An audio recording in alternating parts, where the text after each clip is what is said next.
আতিক ভাই আজকে থেকে রাজশাহী মহানগরের সকল কার্যক্রম বন্ধ। Shut to action! Direct action! আমি লিখের ঠিকানা এই বাংলায় হবে না। আমি দালালকে ঠিকানা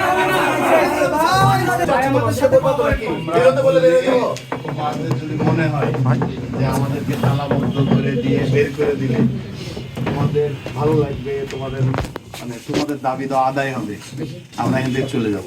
বাট আমার বক্তব্য হলো যে তোমরা যে দাবি নিয়ে কথা বলছো এই কথার সাথে আমরা মানে কোনোভাবেই তোমাদের দাবির সাথে আমাদের কোনো সাংঘর্ষিক কোনো আলাপ নাই, কথা নাই, বার্তা নাই।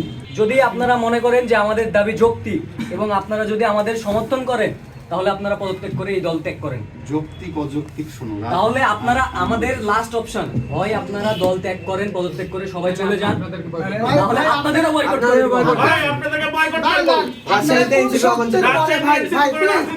প্লিজ আপনারা কোন শক্তির বলে আমাদের কাছ থেকে 48 ঘন্টা সময় নিয়েছিলেন? যেহেতু আপনারা ভাই বলি শোনেন ভাই, আপনারা সিনিয়র ভাই, আপনাদের সম্মান করে আপনি বলছেন সার্জিস সাহেব আপনাদের মধ্যে সময় চাইছেন, আমরা সময় দিছি, আপনারা এই সময়ে ব্যর্থ। তা আমাদের অনুরোধ প্লিজ ভাই আপনারা অফিস ত্যাগ করবেন, আমরা এই অফিস বলেন। আমার প্রশ্ন হলো যে যখন পর্যটনে তোমাদের ক্রাইসিস চলছিল তখন সার্জিস ভাই আমাকে বলছিল যে আপনারা ওদেরকে ওখান থেকে বের করে নিয়ে আসেন, এটা 2-1 দিনের মধ্যে এটা সমাধান হবে। 48 ঘন্টা সময় চেয়েছিল ভাইয়া। না বলেছিল যেটা হোক সেটা আতিক ভাই পরে তোমাদেরকে বলছে। এখন প্রশ্ন হলো শোনো, একটা ক্রাইসিস তৈরি হয়েছে, কেন্দ্র বারবার সময় চাইছে, সার্জিস ভাই বলছে যে এটা আপনারা আমাদেরকে সহায়তা করেন, আমরা ব্যাপারটা সেটেল ডাউন করব। বাট আমি তোমাদের যেটা মানে এক্সপেকটেশন, প্রত্যেকটা দাবি দেওয়া কি চাইবা মাত্র এটা বাস্তব? আমাদের 6 মাস আগে আপনারা দেওয়া হয়েছে, আমাদের 6 মাস আগে দাবি ভাই, আজকে দাবি না এটা। আমাদের কথা হচ্ছে আপনারা যদি এতই ব্যস্ত থাকেন, আপনাদের যদি এতই কাজ থাকে, কোনো রকম ভাবে যদি তারা এই কাজটা না করতে পারে, যে দেরি হচ্ছে, তাইলে আমাকে বলেন যে আওয়ামী দালালদেরকে বহিষ্কার করতে যদি এত সময় লাগে, তাদেরকে বহিষ্কার করতে সময় লাগতেছে, কিন্তু আমাদের জুলাই যোদ্ধাদের বিরুদ্ধে যখন কোনো অ্যাকশন নেওয়া লাগে তখন এনসিপি খুব শীঘ্রই নিয়ে নেয়।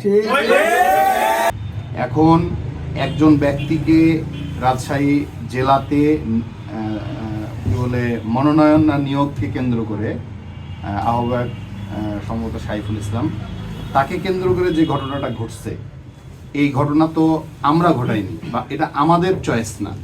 এটার সাথে জেলার এই রাজশাহী মহানগরের জেলা এবং মহানগর যে তত্ত্বাবধান করে যারা সেন্ট্রাল লিডার আছেন তারা এগুলো সিদ্ধান্ত নিচ্ছে, আমরা তো ভাই এই সিদ্ধান্তগুলো নিই। আমি 2 মিনিট বলার পর আপনাদের সুযোগ দেব প্লিজ।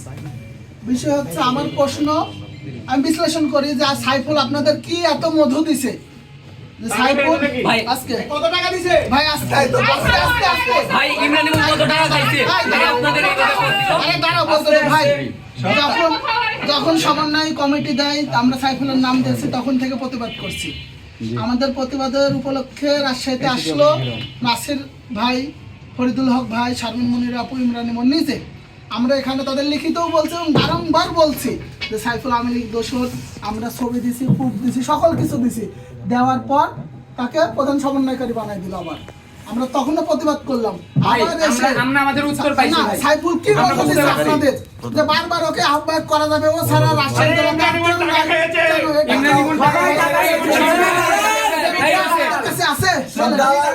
ইমরান ইমন টাকা খাইছে, এনসিপি সাইফুলের কাছে টাকা খাইছে।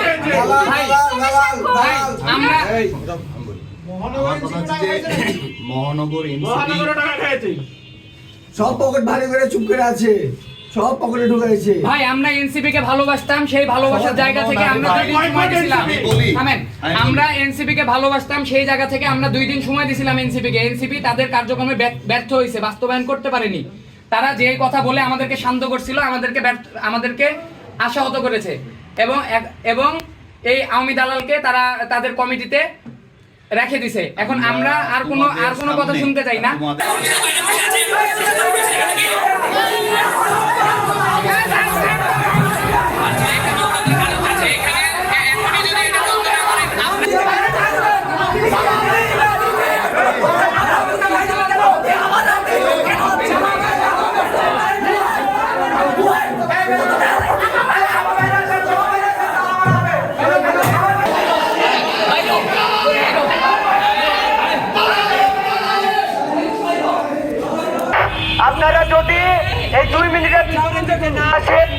তাহলে আপনাদেরকে কে?